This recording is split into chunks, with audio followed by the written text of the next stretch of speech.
Rome, 385 years after the birth of Christ, a chamber deep inside a basilica on the eastern edge of the city, where the walls are thick enough to swallow sound, and the air smells of tallow smoke and incense burned so long and so often that it has soaked into the stone itself. A single lamp burns on the table between two men. One sits straight-backed, robed, certain. The other sits trembling, his hands folded in his lap, the way a man folds his hands when he is trying very hard not to let them shake. The trembling man is a farmer. He grows barley in a field 3 days' walk from the city. He has never been inside a building this large before tonight. He does not understand entirely why he is here. He was reported by a neighbor, he was told. Someone heard him speaking in the field at dusk, speaking to something that was not another person, something that did not answer in any voice the neighbor could hear. And then there was the matter of the lights, small lights, low to the ground at the forest's edge, that the farmer had walked toward rather than away from, that he had stood before, quietly, for a long time, that he had seemed to recognize. The bishop across the table does not call for a physician. He calls for an exorcist. But here's what the bishop knows, what he does not say aloud in that lamplit chamber, that the farmer is not ill. He is not dangerous. He is simply the last man in his village who still remembers the name of the spirit that watches over the harvest, a name his grandmother taught him, a name she had learned from her grandmother, and so on backward through generations too numerous to count, a name tied to that particular field, that particular tree line, that particular quality of light at the forest's edge in the hour before dark. A name that meant something once, something old and specific and local, the kind of knowledge that takes centuries to build, and an institution to destroy. 3 generations earlier, that name would not have brought a man before a bishop. It would have brought him a good harvest. But the world has changed, and the name his grandmother honored has been reclassified. It is no longer a spirit. It is no longer a guardian. It is a demon. And the farmer standing before it in his own field was not communing with the land. He was consorting with the enemy of God. And he is no longer a witness to something old and alive in the world. He is possessed. What if that reclassification was not a spiritual revelation? What if it was a decision? What if the creatures that have haunted humanity's darkest dreams for 1,000 years, the demons, the devils, the princes of hell, the servants of the adversary, were not ancient evils finally given their true names, but older, stranger, and far more complicated beings that were deliberately rewritten, systematically renamed, and carefully weaponized by an institution that needed a monster to justify its own authority. The official story is that Christianity inherited a world overrun with evil spirits and heroically named them, bound them, drove them back, and protected humanity from their influence.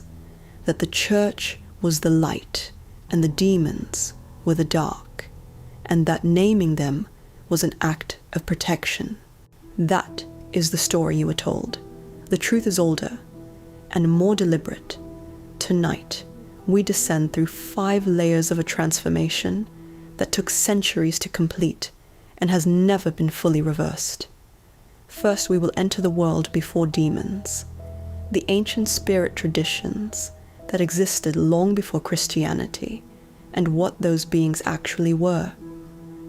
Second, we will examine the machinery of conversion, the specific theological and political mechanisms the early church used to reclassify an entire world of spirits as agents of evil.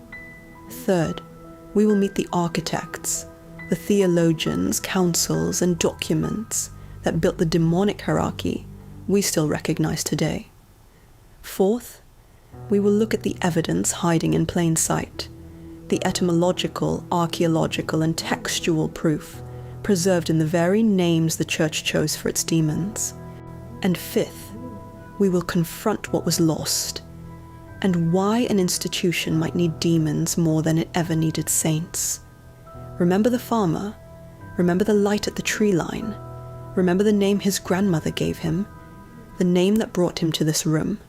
By the end of tonight, you will know what that name was, before the church decided what it meant. You will understand why remembering it was enough to have a man dragged before a bishop in the dark, and you will never hear the word demon quite the same way again. Now let us begin before the reclassification, before the hierarchy, before the fear. Let us begin in the world that existed before anyone decided that what lived in the field at dusk was something to be afraid of. Picture a household in Babylon, 700 years before the birth of Christ. The city outside is loud even at night, the sound of the river, the creak of boats, the distant percussion of a temple drum marking the evening rites. But inside this house, in the room where the children sleep, it is quiet. A woman moves through the darkness with the practiced silence of someone who has done this 1,000 times. She stops at the threshold between the sleeping room and the corridor, kneels, and places a small clay figurine against the base of the doorframe. It is barely the length of her hand, a figure with a human body and a lion's head, its arms raised slightly, palms outward. She whispers something, not a prayer exactly, not a plea, but something closer to a greeting, an acknowledgement. She is not afraid of what she is speaking to. She has known it her whole life. Her mother placed the same figurine at the same threshold. Her grandmother made the original from river clay and pressed her thumbprint into its back so that the spirit would know whose house it was entering, whose children it was being asked to watch. She is not summoning a demon. She is maintaining a relationship. This is the world that existed before the church decided what lived in it. And understanding that world, understanding it fully, in its complexity and its sophistication and its profound difference from what came after, is the only way to understand how completely the transformation that followed erased it. Because what was erased was not primitive, it was not confused, it was not a collection of fearful guesses made by people who did not yet know better. It was a set of sophisticated, regionally specific, carefully maintained systems of meaning that had served human communities for thousands of years. And the beings at the center of those systems were not demons. They were something far more complicated and far more human than that word allows. The ancient world was not a world without spirits. Every culture that has ever existed has populated the unseen with beings of various kinds, and the civilizations of the ancient Near East were no different. But the nature of those beings, and the human relationship with them, was structured in ways that bear almost no resemblance to what later tradition would call demonic. The spirit world of Mesopotamia, of Greece, of Rome, of the Celtic and Germanic peoples of Northern Europe, was not a battlefield between good and evil. It was a community, complex, sometimes dangerous, requiring constant attention and careful negotiation, but fundamentally a community in which humans were participants rather than victims. In Mesopotamian tradition, the beings that inhabited the unseen world were called by many names. The Uduk were spirits that could be either protective or harmful. The same class of being occupying both roles depending on context, on relationship, on whether the proper observances had been maintained. The Lama were guardian spirits, often depicted as winged figures standing at thresholds, their arms raised in the same posture as the clay figurine in our Babylonian household, their function explicitly protective. The Shedhu were personal guardian spirits assigned to individuals, accompanying them through life the way a shadow accompanies a body, present at every threshold, every decision, every moment of danger. You did not pray to be saved from your Shedhu. You prayed that it would remain with you. Its absence was the catastrophe, not its presence. The Marduk incantation texts, clay tablets dating to the 2nd millennium before Christ, list spirits by name and describe the ritual means of engaging them, not destroying them, not banishing them, but negotiating with them, appeasing them when they had been offended, thanking them when they had been helpful. The tablets read less like a manual of spiritual warfare, and more like a guide to maintaining difficult but necessary relationships with powerful neighbors. What is striking, reading these texts across the distance of 3,000 years, is the moral complexity they assume. A spirit in the Mesopotamian world could be dangerous without being evil. It could cause harm without intending it, the way a river causes harm when it floods. Not out of malice, but out of nature, out of force that exceeds human control and does not particularly concern itself with human welfare. The appropriate response to such a force was not destruction. It was understanding, learning the spirit's nature, its preferences, its triggers, its seasons, and adjusting human behavior accordingly. The relationship was reciprocal in a way that modern, religious frameworks rarely are. Spirits were honored because they provided something: protection, fertility, guidance, the particular knowledge of a place that only a being who had inhabited it for centuries could possess. In exchange, they required acknowledgement, offering, attention. Neglect them and they became hostile, not out of malice, but out of the logic of any relationship in which one party stops showing up.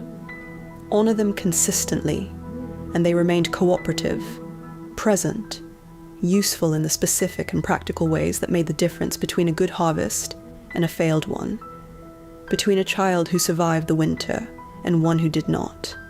This was not superstition. It was a sophisticated ethical framework, organized around the principle that the world beyond human sight was real, was inhabited, and required the same careful tending as any other important relationship in a human life. In Greece, the word that would later be translated as demon carried none of the connotations we now attach to it. The Greek daemon was an intermediary being, something between a god and a mortal, inhabiting the space between the divine and the human, and facilitating the communication between the two that made religious life possible. Hesiod, writing in the 8th century before Christ, described the daemones as the spirits of the men of the Golden Age, the first and most virtuous generation of humanity, who after death became invisible guardians of the living, moving through the world unseen, watching over just deeds, dispensing fortune to those who deserved it. They were not frightening. They were not tempters. They were the accumulated moral wisdom of the human past, still present in the world in a form that could not be seen, but could be felt in moments of unexpected clarity, of conscience speaking louder than convenience, of the instinct that stops a man from doing something he will regret. Socrates spoke of his own daemonion, his personal spirit guide, with such consistency and specificity across decades of recorded conversation that his contemporaries accepted it as straightforwardly real, as much a feature of Socrates as his method of questioning or his famously ugly face. He described it as a voice, or something like a voice, that spoke to him at moments of moral decision, always in the form of restraint rather than command, always holding him back from actions that would prove wrong, rather than pushing him toward actions that might prove right. It never told him what to do. It only ever told him what not to do. He trusted it absolutely. When he was on trial for his life, accused among other things of introducing strange divine beings to Athens, he described his daimonion to the jury without apology and without embarrassment, as a simple fact of his experience that the jury was welcome to interpret as it wished. In Plato's Symposium, the philosopher Diotima describes daemones as the mechanism through which all prayer and sacrifice travel between the human and divine realms. Not as threats, not as tempters, but as the very infrastructure of spiritual communication. Without them, the gods could not hear humanity. Without them, the sacred could not reach the profane. They were not the enemy of the divine. They were the medium through which the divine operated in the world. To destroy them would not be to protect humanity from evil. It would be to sever the connection between the human and the sacred entirely, which is, of course, precisely what later tradition accused them of doing, in reverse. The beings that had facilitated connection were reclassified as the beings that corrupted it. In Rome, the spirit world was woven so deeply into the fabric of daily life that it was inseparable from the ordinary. Every Roman household maintained a lararium, a small shrine, usually a niche in the wall of the atrium, dedicated to the lares familiaris, the spirits of the family's ancestors who continue to inhabit and protect the home after death. These shrines were tended daily without exception. Food was offered at every meal. Wine was poured, incense burned. On feast days, the whole family gathered at the lararium to honor the dead, who remained present, who had not departed to some distant afterlife, but who stayed, specifically and locally, in the house they had built and the family they had raised. This was not a peripheral religious practice maintained by the especially devout. It was as fundamental to Roman domestic life as eating, as sleeping, as the maintenance of the hearth fire, that the lares were believed to share with the living. Beyond the household, the Romans recognized the genius loci, the spirit of a place, the animating presence that inhabited a specific location and gave it its particular character and power. Every significant location had one. Springs, crossroads, groves, thresholds, hills, the banks of rivers, the mouths of caves. The military, as practical and unsentimental an institution as Rome ever produced, maintained shrines to the genius of each new location before establishing an encampment, acknowledging that the land they were occupying had a presence that predated their arrival and required acknowledgement before they could safely settle into it. To ignore the genius of a place was not impious in some abstract theological sense. It was dangerous in the same way that ignoring any powerful local reality was dangerous. You did not have to understand it to respect it. You simply had to know. It was there. The Romans also distinguished the lemures, the restless spirits of the dead, who had not been properly mourned or buried, who wandered the night in search of acknowledgement, potentially harmful, not out of malice, but out of the particular suffering of those who have been forgotten.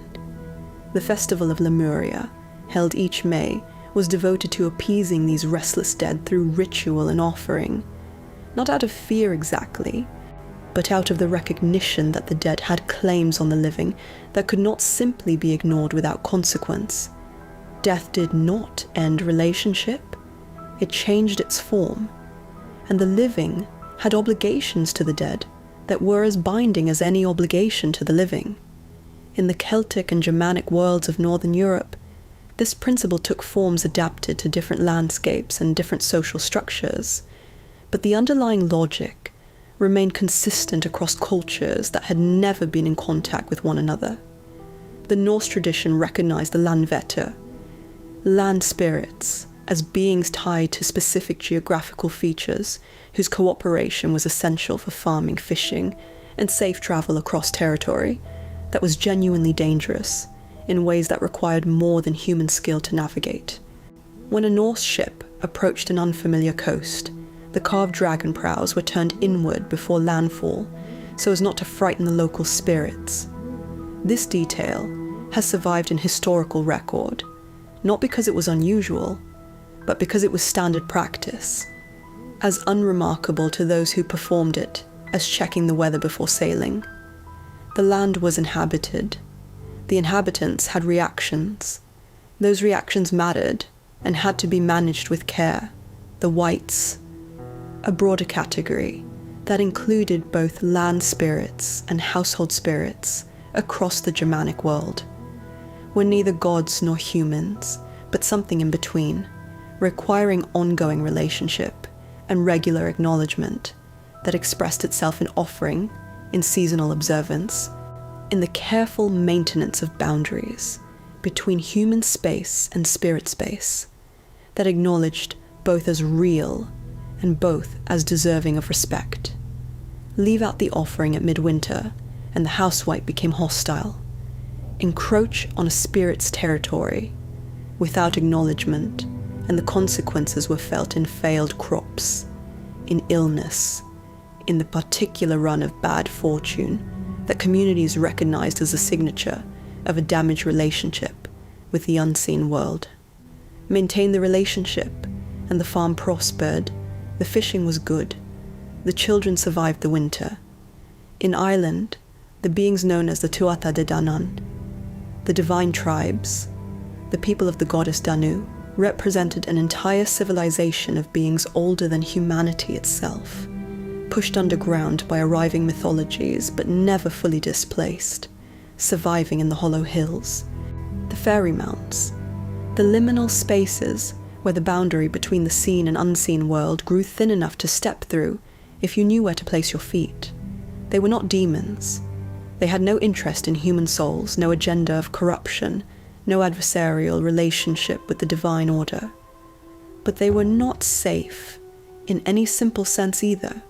They were powerful in ways that operated entirely outside human moral frameworks, by their own rules, according to their own sense of obligation and offense.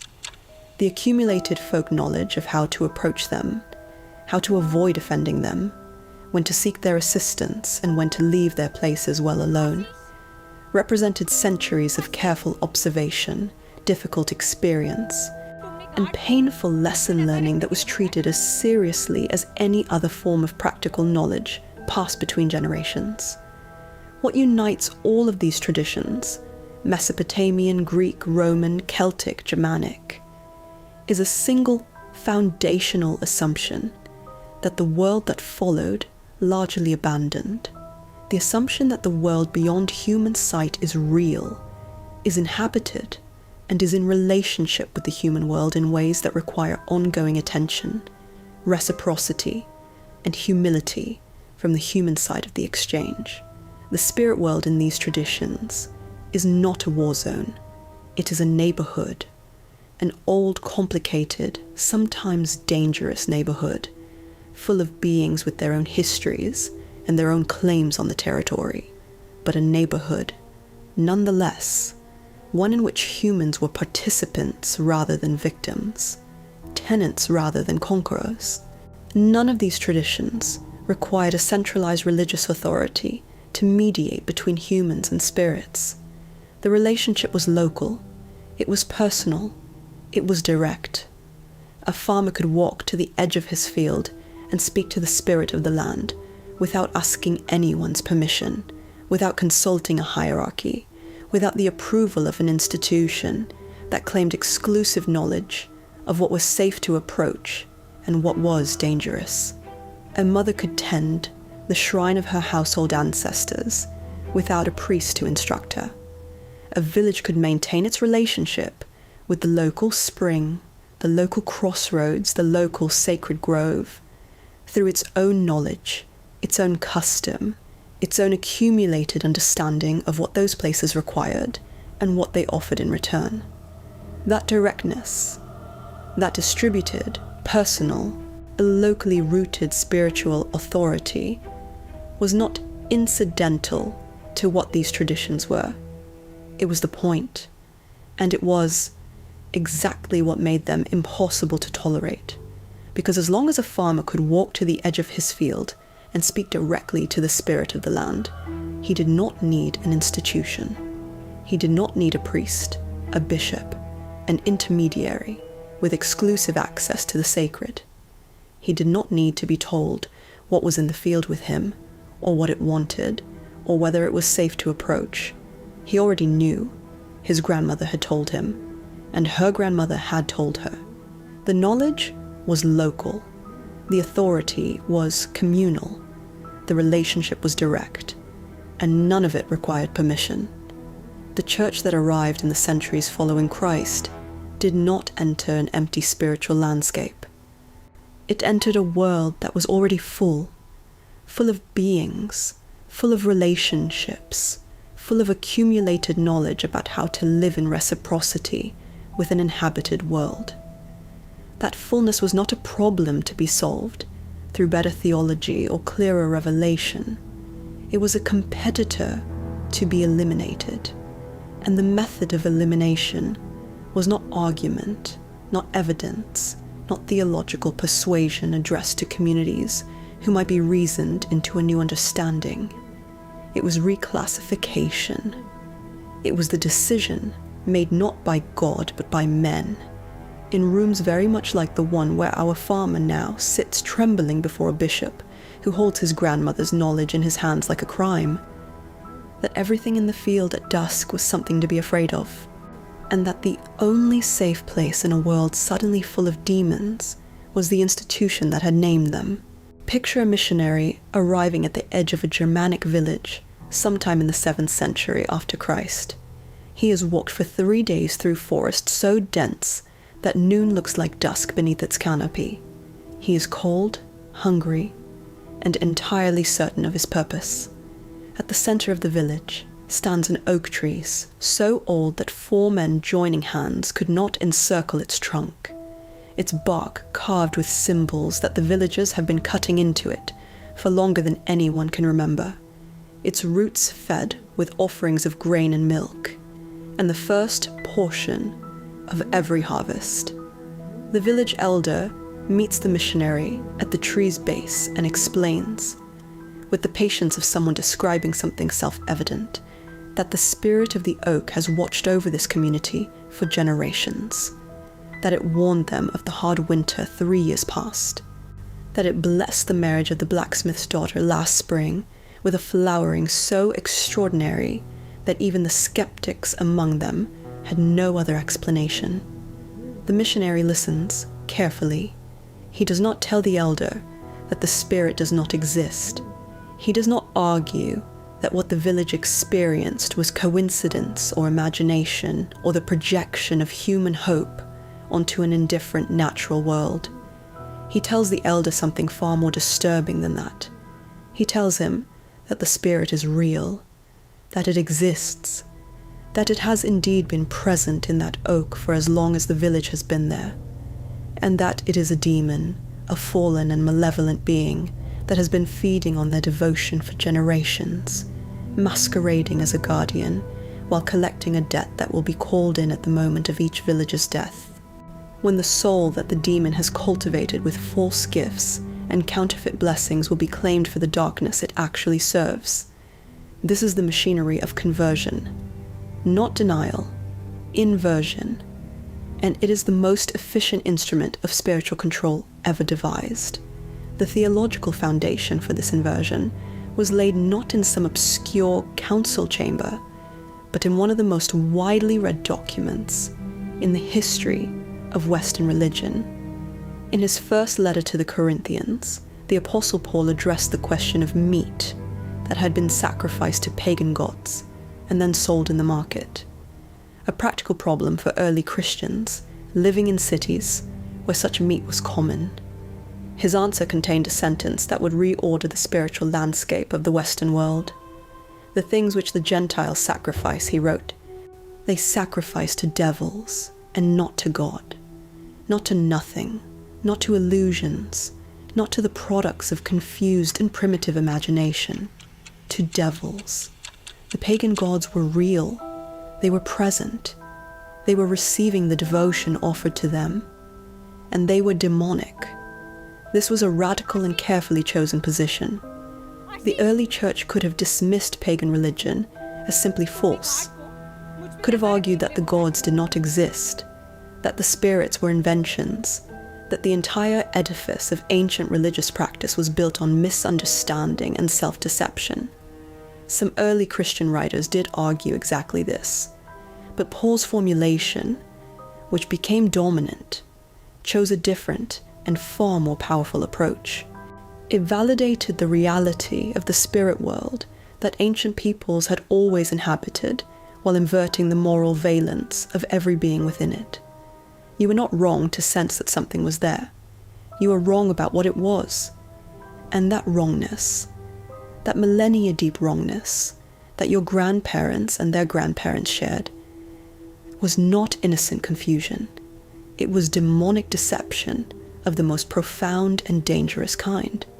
The implications of this position were enormous.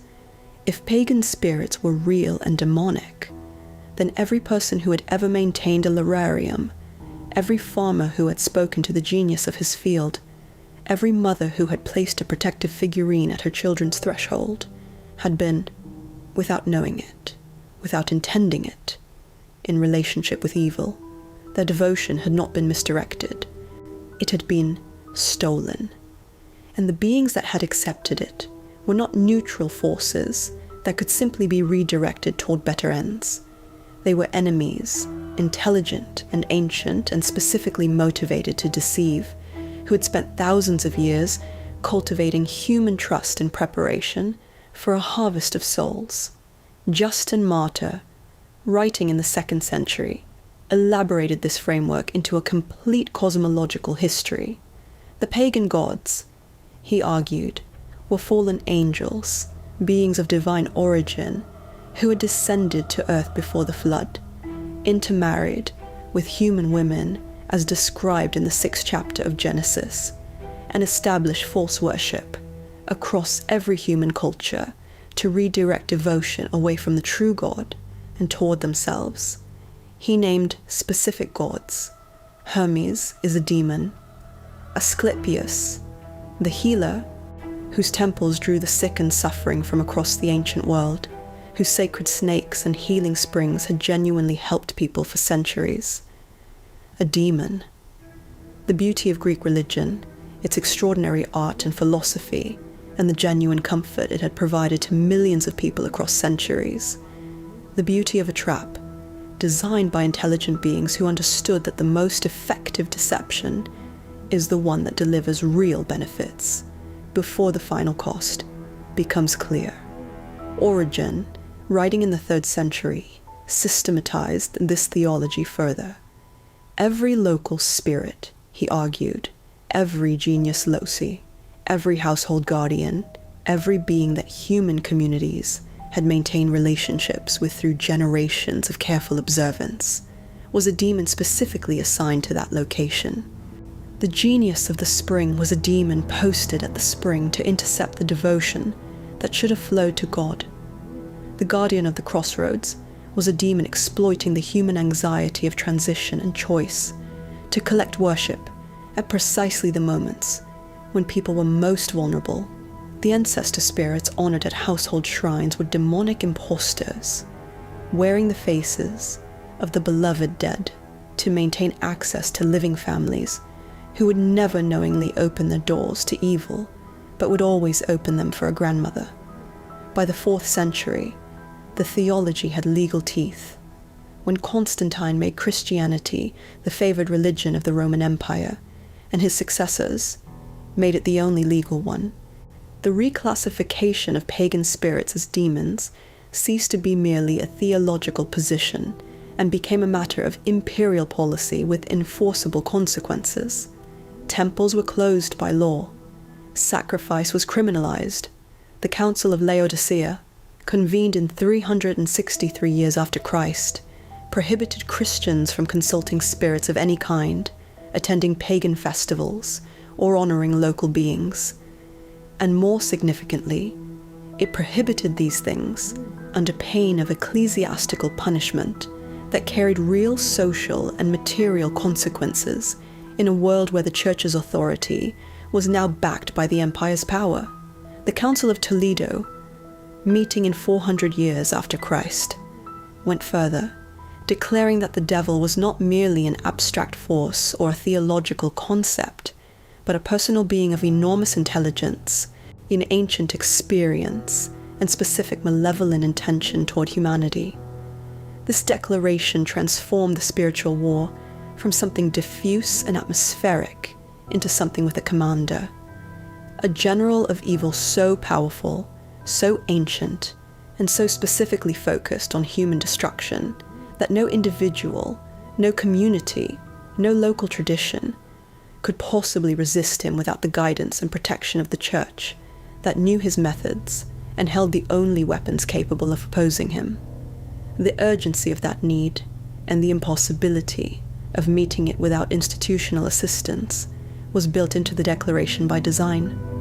But the most explicit, surviving document of the conversion strategy is not a theological treatise or a council declaration.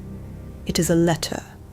Pope Gregory I, writing in 601 years after Christ to Abbot Mellitus, who was preparing to join Augustine's mission to the pagan Anglo-Saxons of Britain, gave instructions that reveal the machinery of conversion with a clarity that no amount of subsequent theological sophistication has been able to obscure. "Do not destroy the pagan temples," Gregory wrote. "Purify them with holy water, erect altars inside them, place relics within them. If the temples are well built, let them be converted from the worship of demons to the service of the true God. And do not abolish the festivals, redirect them. If the people are accustomed to slaughtering animals in honor of their spirits, let them continue to gather on the same days, slaughtering animals not as sacrifice to demons, but in praise of God, giving thanks for the abundance that God provides." Gregory understood something that later analysts sometimes miss. The people would not abandon their places of gathering, their times of celebration, their seasonal rhythms of offering and acknowledgement, simply because they were told those practices were demonic. The attachment was too deep, too old, too woven into the fabric of how communities understood themselves in relation to time and place and each other. So the Church would not destroy those structures. It would inhabit them. It would place itself inside the architecture of the old relationships and redirect the devotion that flowed through those structures toward a new destination, while simultaneously reclassifying the beings that had previously received that devotion as demons from whom the people were now finally being protected. The practical execution of this strategy produced moments of deliberate spiritual theatre that were designed to be witnessed, remembered, and transmitted.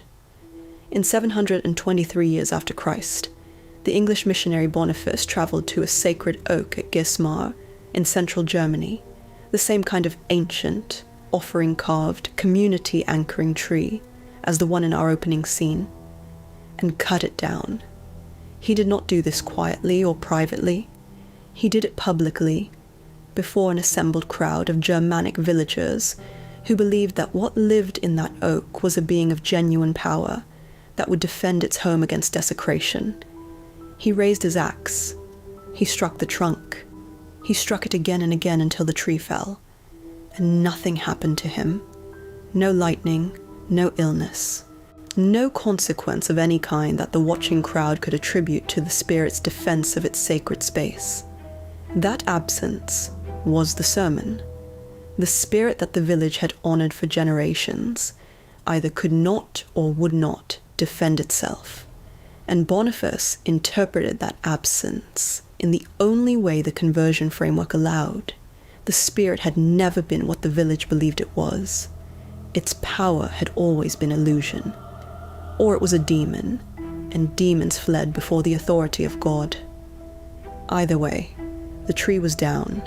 The community's relationship with what had lived in it was shattered in a single public act, and the people who had gathered to watch were now being invited to redirect their spiritual life toward the institution whose representative had just demonstrated, in the most visceral way imaginable, that the old relationships were over. This is the efficiency of the system at its most refined. It did not need to disprove the existence of the spirits. It did not need to explain away every healing, every answered prayer, every genuine experience that people had accumulated across generations of relationship with the unseen world. It simply needed to reframe what those experiences meant, who was behind them, and what they were actually for. The farmer who felt the presence of something in his field at dusk was not wrong to feel it. He was wrong to think it was friendly. And that single reframing, That shift from relationship to threat, from negotiation to warfare, from reciprocity to danger, required only one thing to complete it: a catalogue. Because you cannot warn congregations about threats you have not named. You cannot prosecute practitioners who commune with beings you have not classified. You cannot build a hierarchy of protection around a hierarchy of evil that has not yet been formally described. And so the Church turned to the task of naming, of ranking, of organizing the entire reclassified spirit world into a bureaucracy of evil so detailed, so specific in its assignments and attributes and methods, that it would serve simultaneously as a warning, a legal framework, and a map of everything the institution now claimed exclusive authority to navigate. The beings that had once been neighbors, guardians, ancestors, and intermediaries were about to receive new titles, new descriptions, and new roles in a story that had been written entirely without their input. And the names chosen for them, the names that would echo through Western culture for 1,000 years and more, were not invented from nothing. They were taken, borrowed from the traditions being destroyed, stripped of their original meaning, and reassigned to serve the needs of the system that was replacing them.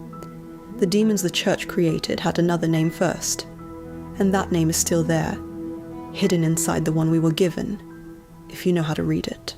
Picture a monk in a scriptorium somewhere in northern France, sometime in the 12th century, after Christ. The room is cold, despite the season, the kind of cold that lives in stone walls regardless of what the air outside is doing. He sits at a slanted desk, a candle burning at his left elbow, a quill in his right hand, and before him a manuscript he has been tasked with copying. A list of names, not the names of saints, not the names of martyrs or bishops or the holy dead, whose intercession the faithful are encouraged to seek. The names on this list belong to the other side of the ledger.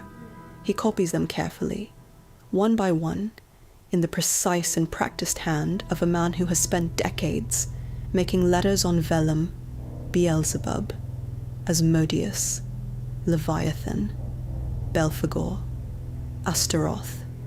He does not linger on any name longer than the copying requires. He has been told that to dwell on these names, to speak them aloud, to give them more attention than the mechanical labor of transcription demands, is itself a form of invitation. What he does not know, what no one in his scriptorium knows, what the Church that commissioned the manuscript has either forgotten or chosen not to remember, is that every name on that list belonged to something else first, something older, something that was not, in its original context, evil at all. The demonic hierarchy that Western culture inherited did not emerge from divine revelation. It was assembled, piece by piece, century by century, from the accumulated spirit traditions of every culture the Church encountered and absorbed, in each being stripped of its original identity and reassigned a new role in a cosmology that had been engineered to serve specific institutional purposes. The names are the evidence, and they have been hiding in plain sight for as long as anyone has been willing to look at them. Begin with Beelzebub, because Beelzebub is perhaps the most instructive case, the one where the act of deliberate transformation is most clearly documented, where the gap between what the being was and what it became can be measured in the distance between two words that differ by a single syllable. In the religious traditions of the Philistines and the broader Canaanite world, the deity known as Baal-zebul was not a lord of flies or a prince of filth or any of the degraded things the name later came to suggest. Baal-zebul meant lord of the high place, or lord of the heavenly dwelling, a title of honor, a name that placed its bearer at the apex of divine hierarchy rather than the bottom of it. He was a storm deity, a fertility god, a being associated with rain and thunder, and the agricultural abundance that rain makes possible. In a world where the difference between a good harvest and starvation was measured in inches of rainfall, this was not a minor divine portfolio. This was sovereignty over the most important force in human life. The transformation of Baal-zebul into Baal-zebub, Lord of Flies, was not an accident of translation or a corruption introduced by linguistic drift across centuries. It was a deliberate act of theological mockery, a polemic move documented in the Hebrew scriptures that took a rival religion's highest deity and replaced a single syllable of his honorific title with one that made him lord of something disgusting, something associated with rot and disease and the particular humiliation of carrion. By the time the name appears in the New Testament as the Prince of Demons, the transformation is complete.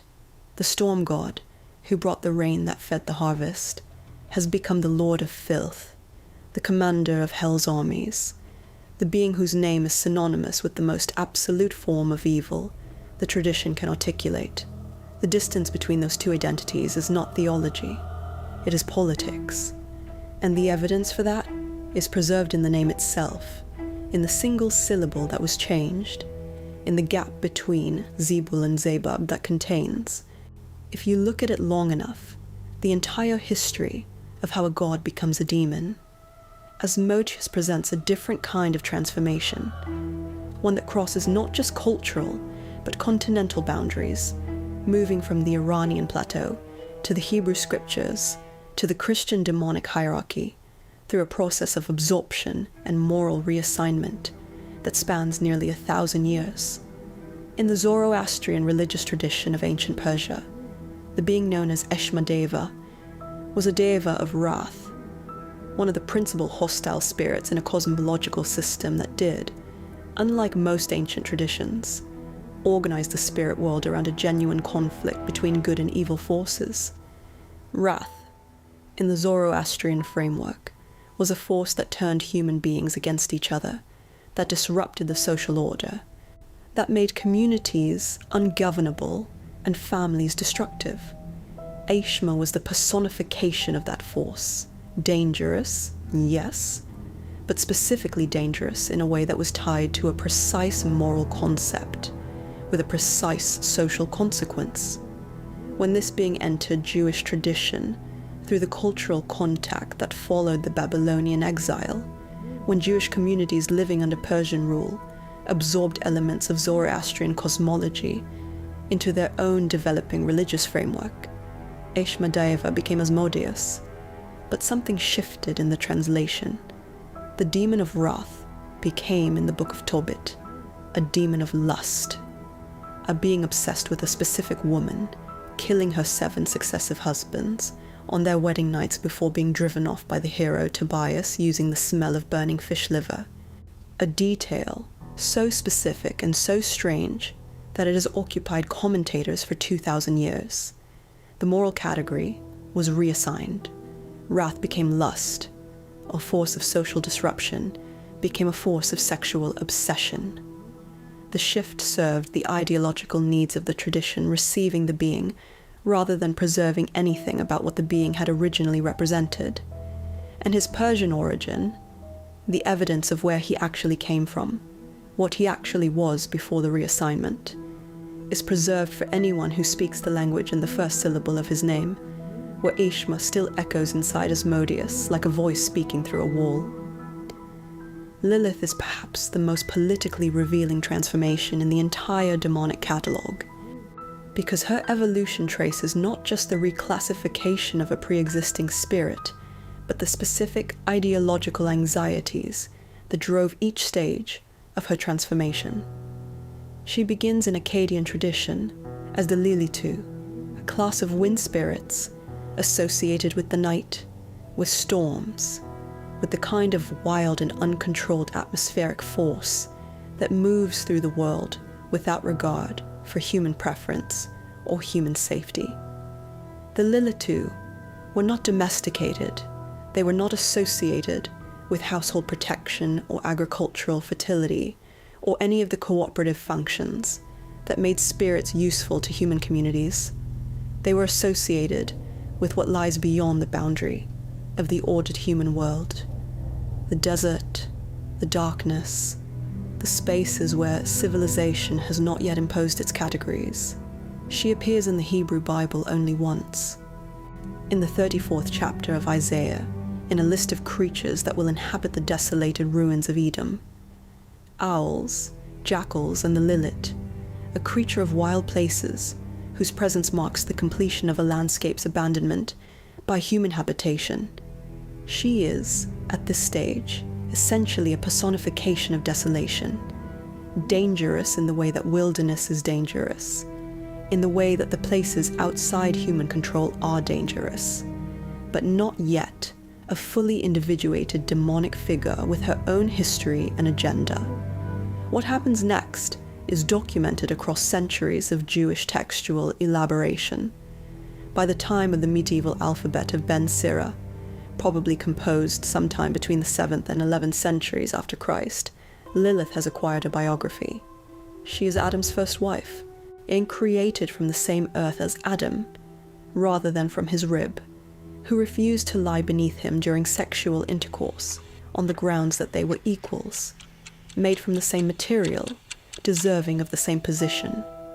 When Adam insisted, and God sided with Adam, she spoke the unspeakable name of God, used it as a key to escape Eden, and fled to the shores of the Red Sea, where she became a demon who kills infants in their sleep and seduces men in their dreams. The transformation from wind spirit to rebellious first wife to child-killing night demon follows a logic that has nothing to do with theology and everything to do with the specific anxieties of the traditions through which she passed, anxieties about female autonomy, about sexual equality, about the danger of a woman who claims the right to define the terms of her own existence and refuses to accept subordination as the natural order of things. Each stage of her transformation encodes a specific punishment for a specific transgression, and the transgression is always the same one. She refused. Leviathan's origins are perhaps the best documented of any major demon in the Western tradition, because the pre-biblical text that contains his earlier identity was discovered intact and has been available to scholars since 1929. The Ugaritic tablets unearthed at Ras Shamra on the Syrian coast preserve a Canaanite religious text from the 14th century before Christ, older than the Hebrew Bible by centuries, in which the chaos serpent Lotan is described in terms so close to the biblical Leviathan that the textual relationship is beyond reasonable dispute. Lotan was the seven-headed sea dragon defeated by the storm god Baal in a primordial conflict between order and chaos. A cosmic battle narrative that appears across the ancient Near East in various forms, the specific details varying by culture while the underlying structure remains consistent. The Hebrew scriptures absorb this narrative, replacing Baal with God and Lotan with Leviathan, and the being who had been the chaos serpent of Canaanite mythology became the sea monster of Job and Psalms, the creature whose defeat demonstrated divine sovereignty over the forces of disorder. By the time Christian tradition assigned Leviathan a specific role in the demonic hierarchy, guardian of hell, personification of envy, one of the 7 princes corresponding to the 7 deadly sins, the Canaanite origin had been buried under so many layers of reinterpretation that it was effectively invisible. The tablets gave it back. Belphegor offers a case study in the way that geographical specificity could be erased through demonization. Baal Peor was a deity associated with a specific sacred site, the mountain of Peor in Moabite territory, east of the Jordan River, where a temple or sanctuary existed that drew worshippers from the surrounding region. He appears in the Book of Numbers in the context of an incident the biblical text treats as one of Israel's worst apostasies. The Israelites in the wilderness, camped near Moabite territory, are described as being seduced by Moabite women, into participating in the worship of Baal Peor, a transgression for which 24,000 people are described as dying in a subsequent plague. The specificity of the location, the intensity of the prohibition, and the severity of the described punishment all suggest that the worship of Baal Peor represented a genuine and attractive alternative to the religious identity the biblical authors were trying to establish. A real competitor with real appeal that needed to be not just prohibited, but made horrifying, associated with plague and death and divine abandonment. By the time he enters the Christian demonic hierarchy as Belphegor, demon of sloth and of ingenious invention, a combination of attributes that seems almost arbitrary until you understand that they reflect the specific context in which the original deity was considered most threatening.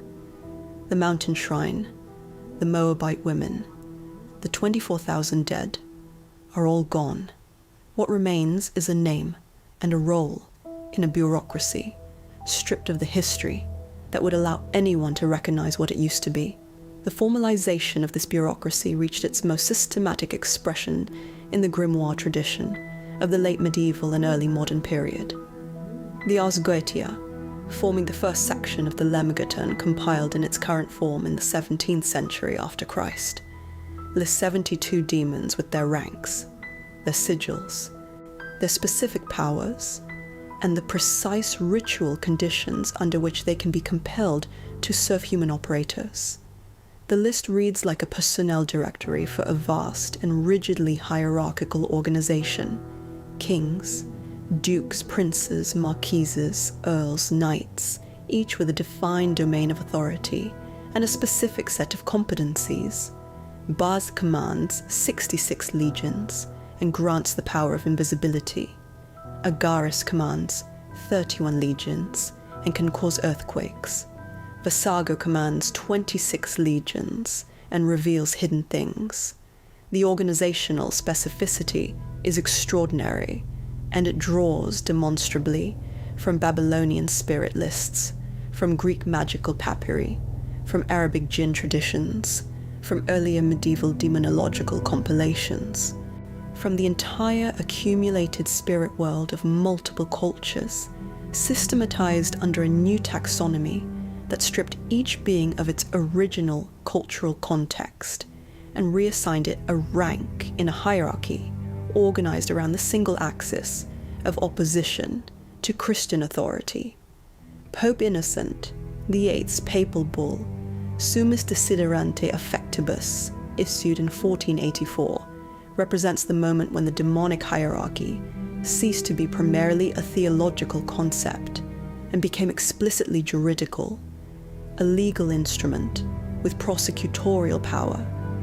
The bull validated the existence of witches who had made compacts with demons, authorized the Inquisition's jurisdiction over such cases across the German territories, and framed the prosecution of folk practitioners as a matter of both spiritual and civil urgency. 3 years later, Heinrich Kramer's Malleus Maleficarum operationalized these authorizations into a prosecution manual so detailed in its procedures for identifying, interrogating, and convicting those accused of demonic compact that it effectively created a legal system with demons at its center, the beings whose names the monk in our opening scene copied by candlelight with careful, frightened hands had become the foundation of a judicial architecture capable of ending human lives. The journey from Baal Zebul to a name spoken in a torture chamber as evidence of the crime that justified what was being done there is not a journey through theology. It is a journey through power. And the map of that journey is written in the names themselves, in the layers of meaning compressed into syllables that still carry their original weight, should still echo with what they were before anyone decided what they needed to become. Picture an archaeologist in 1929, kneeling in the dry soil of a hillside on the Syrian coast near a place called Ras Shamra. She is working with a small brush, the kind of brush that makes progress in millimeters rather than inches, clearing centuries of accumulated earth from the surface of something that has begun to reveal itself as flat, inscribed, deliberate. The tablet that emerges from the soil that afternoon is made of clay, fired hard by the same sun that is burning the back of her neck as she works. The script on its surface is Ugaritic, a cuneiform alphabet used by the Canaanite civilization that occupied this coastal region more than 3,000 years ago, centuries before the Hebrew Bible reached anything resembling its current form, centuries before the traditions that would eventually produce Christian demonology had begun to crystallize into the shapes we recognize. She does not yet know what she is holding. She does not yet know that the text being revealed beneath her brush contains an earlier version of a being that will later appear in the book of Job, in the Psalms, in the prophetic literature of Isaiah, and eventually in the demonic hierarchy of medieval Christianity, under a name that sounds different enough from its original that the connection was not widely recognized until scholars began comparing the two texts side by side. She does not know that what she is uncovering is not just a religious artifact from a vanished civilization, but a piece of evidence, specific, datable, and materially present, that the spirit world of the Hebrew Bible was not revealed from above, but inherited from the surrounding religious culture of Canaan, absorbed and adapted, and eventually reclassified in ways that obscured the inheritance while preserving its content. She brushes away the last layer of soil. The tablet is complete, and the name inscribed near the top of the text, the name of the chaos serpent defeated by the storm god Baal in a cosmic battle that predates the biblical narrative by centuries, is Lotan, seven-headed, associated with the sea, defeated in a primordial conflict that established divine order over cosmic chaos. The same being, in all its essential features, that the Hebrew Bible will call Leviathan, the same being that Christian tradition will eventually assign a rank in hell, a domain of sin, a place in the bureaucracy of evil that was assembled piece by piece from exactly the kind of source that this tablet represents. This is what the evidence looks like when you find it. Not dramatic, not hidden in a secret vault behind a locked door in a basement that no one is supposed to enter, buried in soil, written in a language that took decades to fully decipher, sitting in an archive where anyone with the appropriate scholarly credentials can request to examine it. The proof that demons were made from older things is not concealed. It is simply written in languages that most people do not read, preserved in texts that most people do not know exist, and organized in archives that most people do not think to consult. It has been in plain sight for nearly a century. It simply requires the willingness to look at what it actually shows. The Ugaritic tablets discovered at Ras Shamra represent the single most significant archaeological evidence for the pre-biblical origins of beings later classified as demonic. The archive, which eventually yielded thousands of tablets covering religious texts, administrative records, and literary works, predates the earliest complete Hebrew biblical manuscripts by more than 1,000 years. Within these texts, scholars found not just Lotan, but a broader religious ecosystem, a pantheon of Canaanite deities, a set of cosmological narratives, a vocabulary of spiritual beings that maps onto the Hebrew Bible with a consistency that cannot be explained by coincidence. The god Baal, the goddess Asherah, the divine assembly that meets on the sacred mountain, all of these appear in forms that clearly precede and inform their appearances in the Hebrew scriptures, where they arrive already partially transformed, already in the process of being reclassified from beings worthy of worship into beings to be condemned. The etymological evidence reinforces what the archaeological record shows, and it does so in ways that are accessible to anyone willing to trace a word back through its linguistic history. Take Astaroth, one of the named dukes of hell in the Ars Goetia, depicted in grimoire illustrations as a nude figure riding a dragon and carrying a viper, assigned dominion over the sin of sloth, and credited with knowledge of past and future events and the secrets of creation. The name Astaroth is a direct derivation of Astarte, the great goddess of the ancient Near East, worshipped across Canaan, Phoenicia, Egypt, and the broader Mediterranean world as the deity of love, war, sexuality, and the morning star. She was one of the most widely venerated beings in the ancient world, her temples among the most visited, her festivals among the most attended. In her Mesopotamian form as Ishtar, she descended into the underworld and returned. Her mythological cycle, one of the oldest narratives of death and resurrection in recorded human history. The transformation of Astarte into Astaroth, from goddess of love and the morning star into a nude male demon of sloth riding a dragon, is not a small adjustment. It is a complete inversion. The gender is changed. The domain is inverted from love and vitality to sloth and stagnation. The cosmic significance is stripped away and replaced with a rank in a bureaucracy. What remains is only the name, slightly distorted, carrying inside it the memory of what it replaced. Mammon presents a different kind of evidence.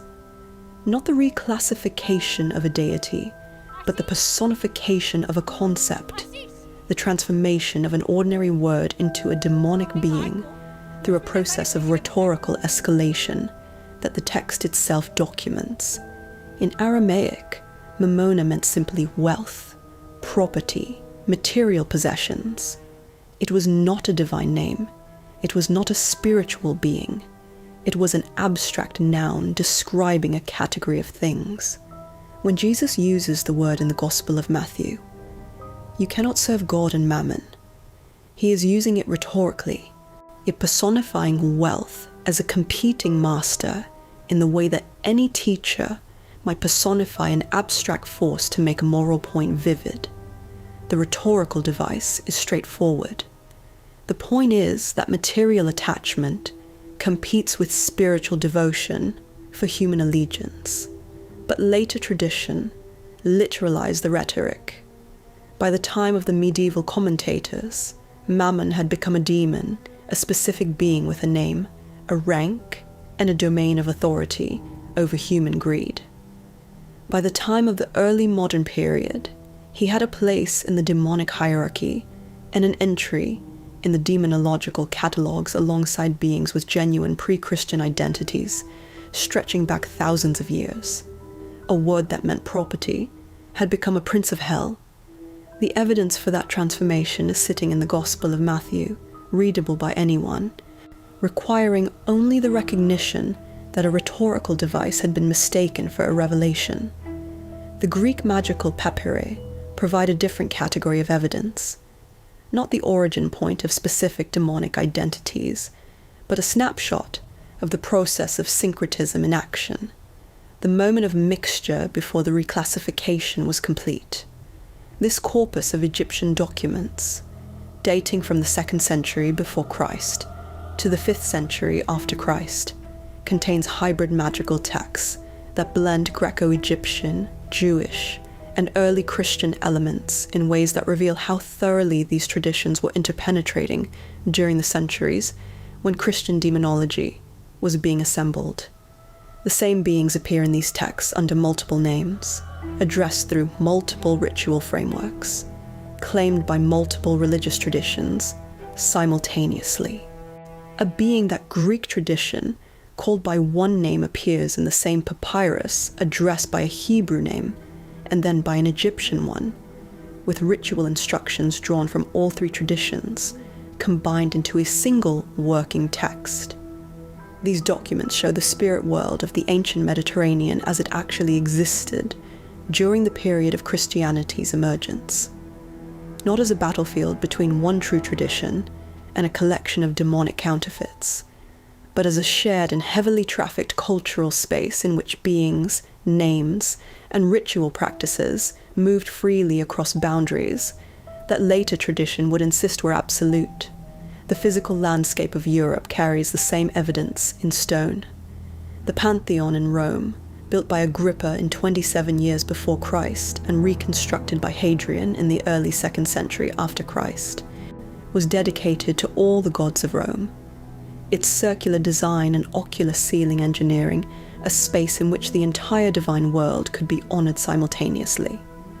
In 609 years after Christ, Pope Boniface IV consecrated it as a Christian church dedicated to the Virgin Mary and all the martyrs.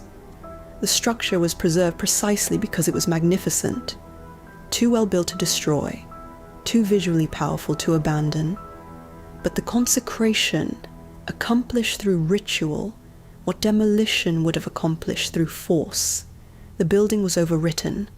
The divine world it had been designed to honor was reclassified in the act of that consecration as the demonic world from which the new dedication protected its visitors. The same stones, the same oculus open to the same Roman sky, an entirely different spiritual meaning imposed through ceremony rather than construction. The Church of Santa Maria sopra Minerva in Rome preserves the evidence of this overwriting in its own name. Sopra Minerva means above Minerva. The church was built directly on the site of a temple to the goddess Minerva, the Roman deity of wisdom, craft, and strategic warfare, one of the most significant figures in the Roman divine world. The name of the church acknowledges the temple beneath it with a directness that borders on the candid, admitting in its own title that what stands here was placed above something older, something that the placement was designed to supersede. Inside the church, the floor level is higher than the surrounding street. The accumulated height of centuries of construction layered over the original temple foundation, the present built literally on top of the past in a way that is physically measurable. The goddess whose temple this was did not disappear when the church was built above her.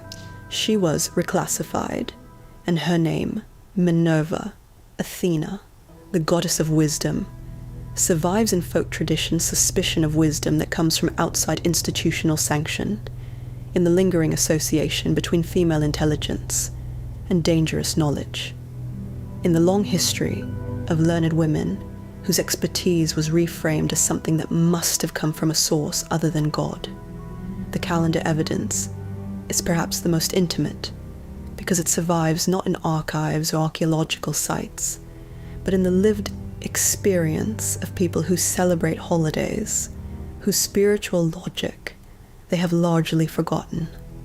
The Celtic festival of Samhain, and observed at the end of October when the boundary between the living and the dead was believed to grow permeable, when the spirits of ancestors moved freely through the human world and required acknowledgement and propitiation, was absorbed into the Christian liturgical calendar as All Hallows' Eve, All Saints' Day, and All Souls' Day.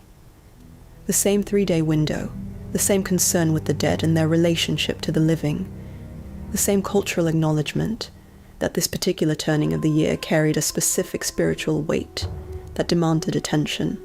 The spirits of Samhain did not disappear when the church claimed the date. They survived in folk custom, in the traditions of leaving food out for the dead, in the practice of wearing disguises to move safely among spirits that might otherwise cause harm, in the children going door to door in a custom whose original logic was the appeasement of beings that required acknowledgement at this particular threshold of the year. They survived as demons, as the dangerous things that the church's observance of All Saints protected the faithful against. The same beings, in the same window of time, reclassified from ancestors requiring honor to threats requiring protection. The Testament of Solomon, a pseudepigraphical text composed somewhere between the 1st and 3rd centuries after Christ, presents Solomon as a master of demons, compelling them through a ring given by the archangel Michael to assist in the construction of the temple in Jerusalem. The text's demonic cast is drawn almost entirely from Near Eastern and Hellenistic spirit traditions. Beings from Babylonian, Egyptian, Greek, and Persian religious context assembled into a single catalogue under the organizing fiction of Solomonic command. What the text reveals almost despite itself, is the syncretism at the heart of early Jewish and Christian demonology. The way in which the demonic was assembled from available materials rather than revealed as a coherent system, the way in which beings from entirely different cultural contexts were collected, renamed, and reorganized under a new taxonomy that obscured their origins while preserving their attributes. The evidence, taken together, does not suggest borrowing. It does not suggest the innocent absorption of cultural material that happens whenever traditions come into contact with one another. It suggests a systematic and deliberate process of collection and reclassification carried out over centuries that took the spirit worlds of every culture the church encountered and reorganized their contents under a single new heading. The beings did not change.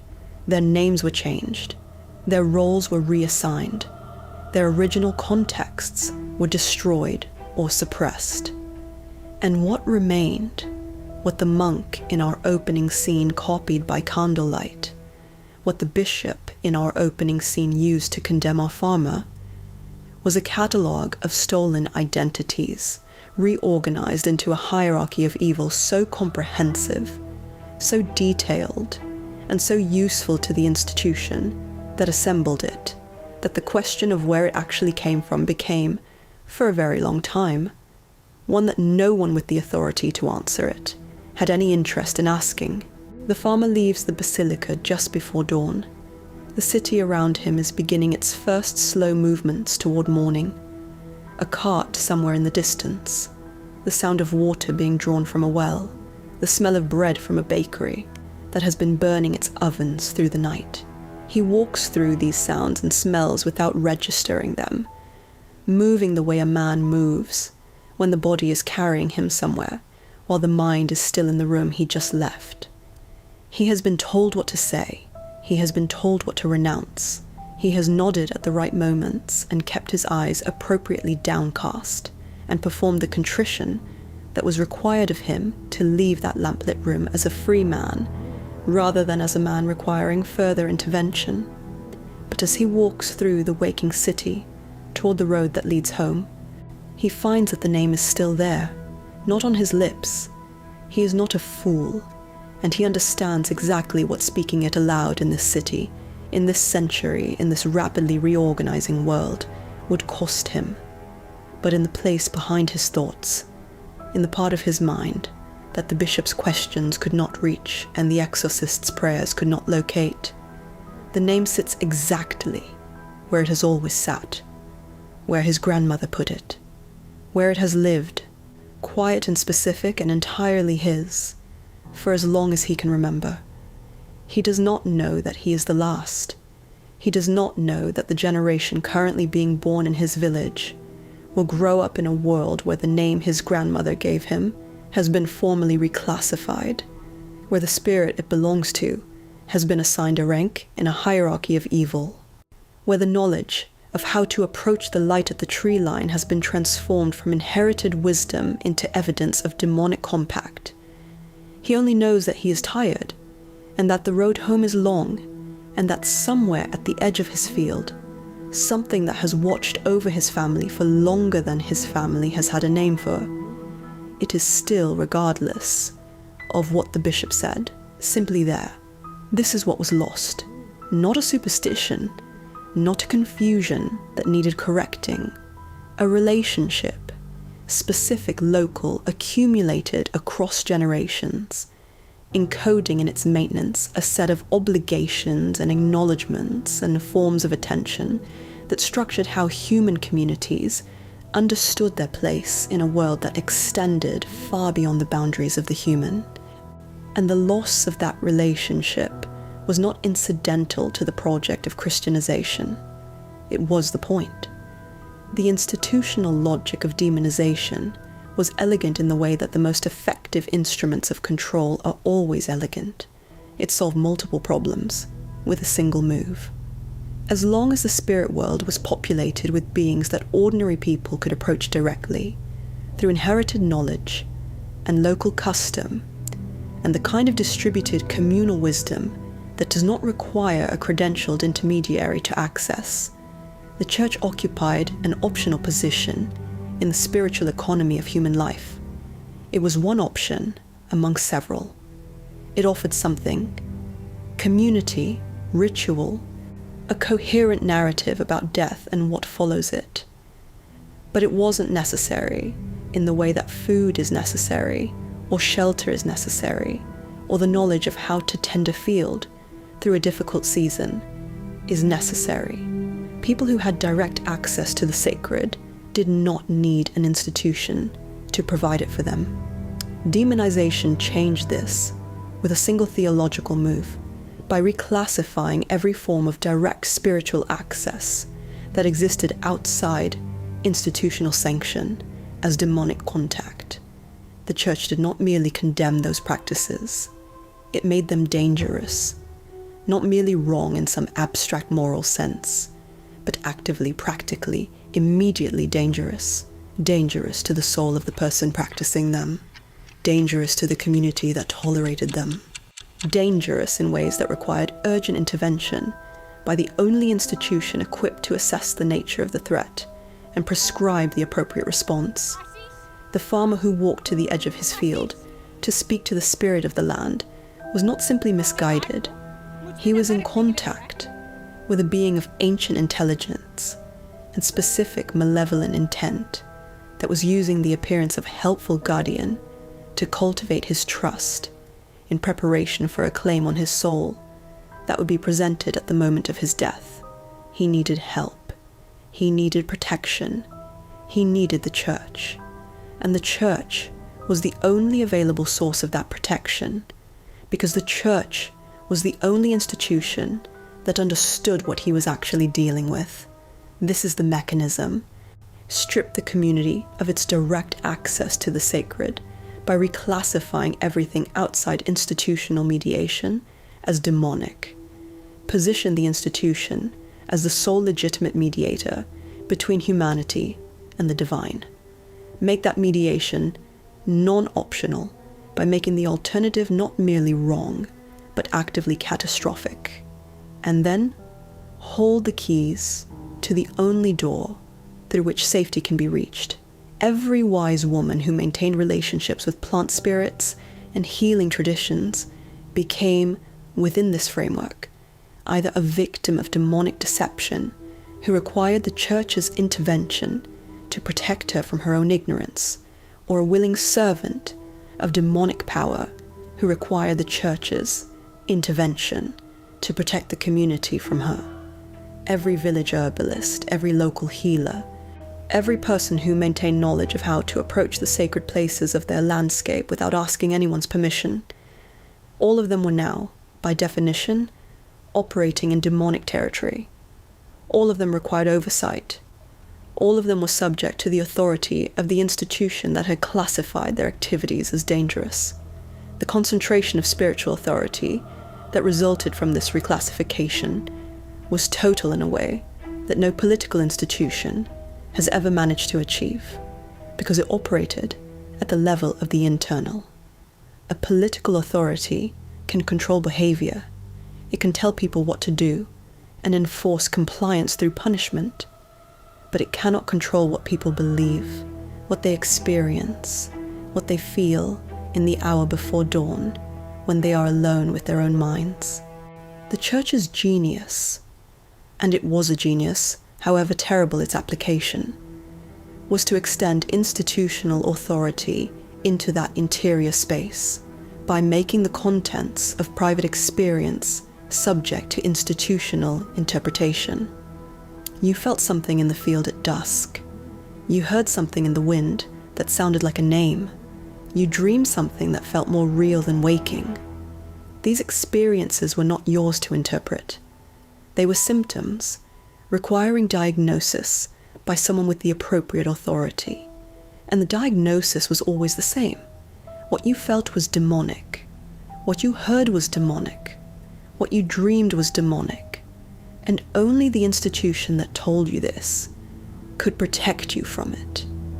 What was lost in this transformation was not just the beings themselves, though their loss was real.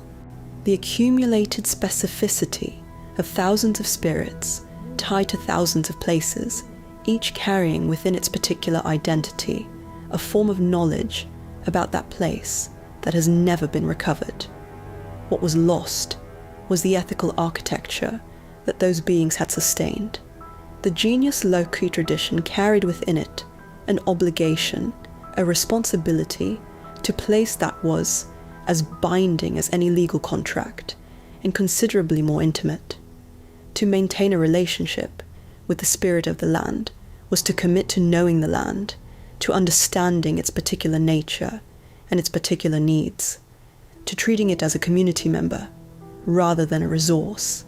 The ancestor spirit traditions carried a responsibility to the dead that extended the moral community backward through time, a practice of remembering, of maintaining connection across generations, of understanding that the choices made by the living were made in the presence of all those who had lived before. The seasonal spirit festivals carried a responsibility to time itself, an embodied acknowledgement that human life was embedded in natural cycles that could not be controlled or transcended, only honored and navigated with care. When these traditions were reclassified as demonic, the ethical obligations they sustained were not replaced. They were dissolved. The result was a spiritual framework in which the natural world was not sacred, but fallen. Not a community of beings deserving relationship, but a backdrop for the drama of human salvation, valuable only insofar as it served human purposes, spiritually inert, except where demons had chosen to inhabit it and use it as a vehicle for deception. The land had no spirit worth honoring, because any spirit that might inhabit it was an enemy. The dead required no ongoing relationship, because they had gone to a destination that was entirely outside the world of the living, to be met again only at the end of time. The seasons required no acknowledgement, because the sacred calendar was the church's calendar, organized not around the turning of the natural year, but around the events of a historical narrative that had occurred in a specific place at a specific time, and rendered the cycles of the natural world spiritually irrelevant. The beings reclassified as demons did not, of course, disappear. This is perhaps the most remarkable fact in the entire history of the transformation.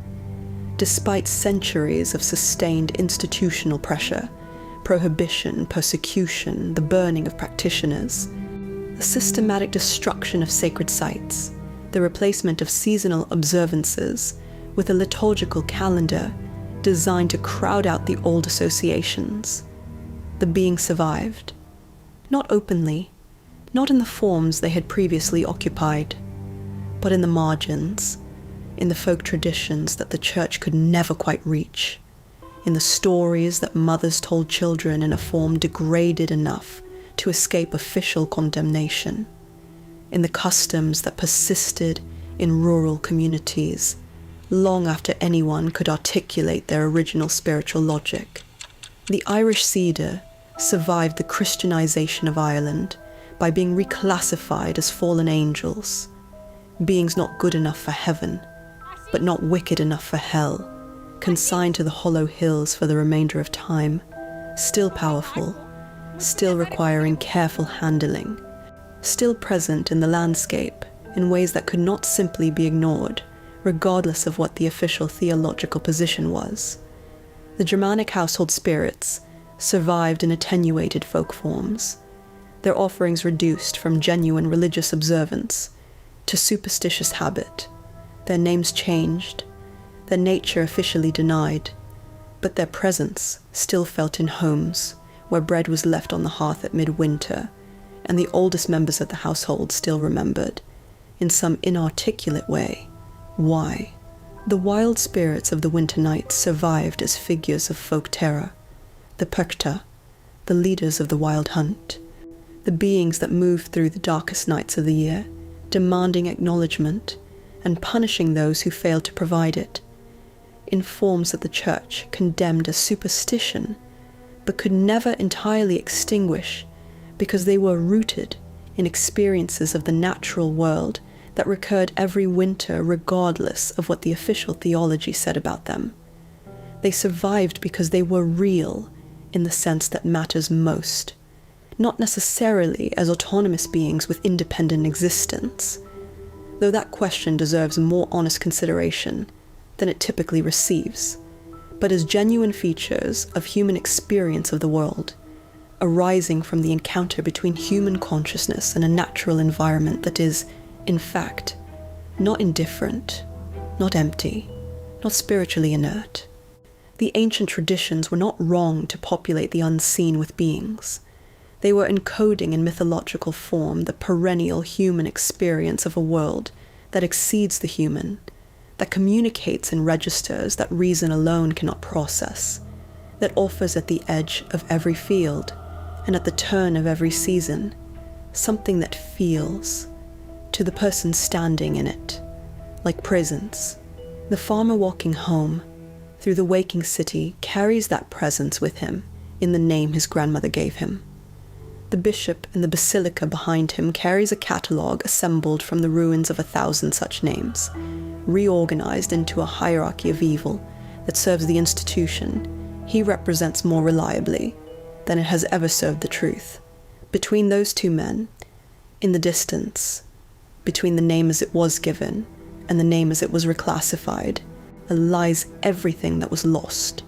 And the measure of that loss is not theological, it is not philosophical, it is the specific, irreplaceable weight of a relationship that took centuries to build, that encoded in its maintenance the knowledge of how to live in a world that is not only human, and that was ended, not because it was false, but because it was inconvenient for those who needed, above all else, to be the only ones holding the keys. The farmer reaches the road that leads home. Behind him, Rome is fully awake now, loud and ordinary in the way that cities are loud and ordinary when the business of the day overtakes the business of the night. He does not look back at the basilica. He does not need to. He knows what is in there. He knows what is out here. And he knows, with the particular clarity of a man who has just been told that what he loves is evil and has chosen, quietly and without ceremony, not to believe it, that those are two very different kinds of knowing. The church did not cast out demons. It created them. It took the guardians of fields and thresholds and households and the turning of the year, beings that human communities had maintained relationships with for thousands of years, and it gave them new names. It made them monstrous, so that the people who had once approached them directly would approach them no longer, would approach instead the institution that had done the renaming. The oldest demons were not enemies, they were neighbors.